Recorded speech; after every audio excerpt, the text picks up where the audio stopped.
from JBS Studios in Greater New York, this is the JBS News Update with Teisha Bader.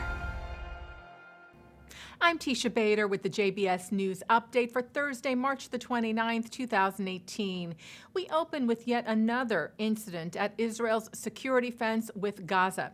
Two Palestinians armed with a knife and wire cutters breached the security fence today and were detained just after crossing into Israel and taken for questioning. This follows a number of similar incidents over the past week. Security at the fence has been increased in anticipation of mass Palestinian protests tomorrow. Israeli Prime Minister Benjamin Netanyahu, meanwhile, spoke over the phone with the leaders of Israel's security establishment ahead of the expected protests. And in the city of Becher, Israel police arrested a suspected would-be terrorist and his alleged accomplice. Earlier today, police had told the community that there was a potential security threat, and roadblocks were set up in the city, as well as a helicopter which conducted a search. The arrests were made later today. No further information on the incident was available at the time of this newscast.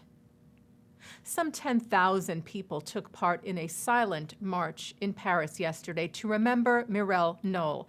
As we have been reporting to you, the 85-year-old Jewish Holocaust survivor was murdered last weekend in what is believed to have been an anti-Semitic attack.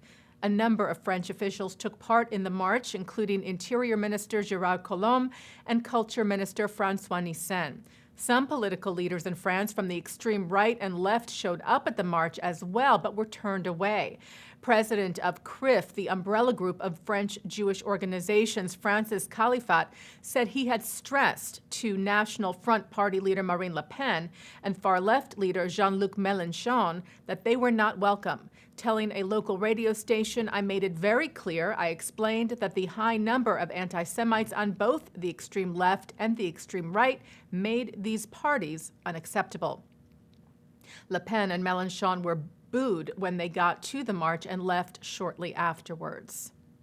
And elsewhere in Paris yesterday, the offices of a Jewish student group were vandalized with anti-Semitic graffiti, including hateful remarks against Israel and Zionism.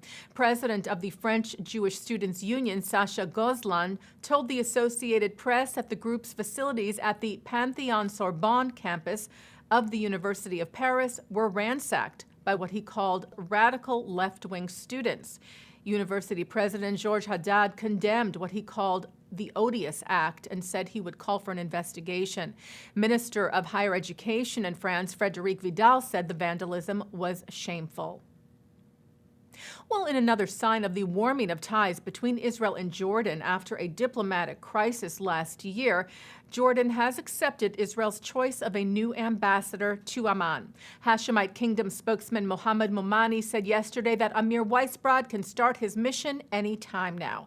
Weisbrod was appointed last month to replace Ambassador Einat Schlein, whom the Jordanians did not want back after an incident last summer.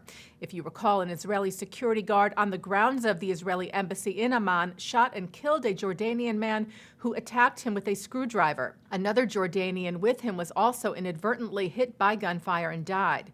The staff of the embassy was forced to leave, and the Jordanians wanted the guard to stand trial. Since then, Israel has compensated Jordan for the incident, and the Israeli embassy began its process of reopening in Amman earlier this year.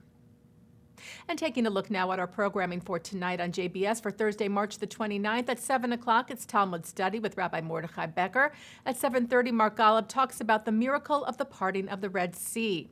At 8, more Talmud Study with Rabbi Becher, followed by the film Passover at the Wellmans. And then at 10, it's your guide to the Hunger Seder from the Jewish Council for Public Affairs. And coming up right after this newscast tonight at 6:30, it's the Debka File.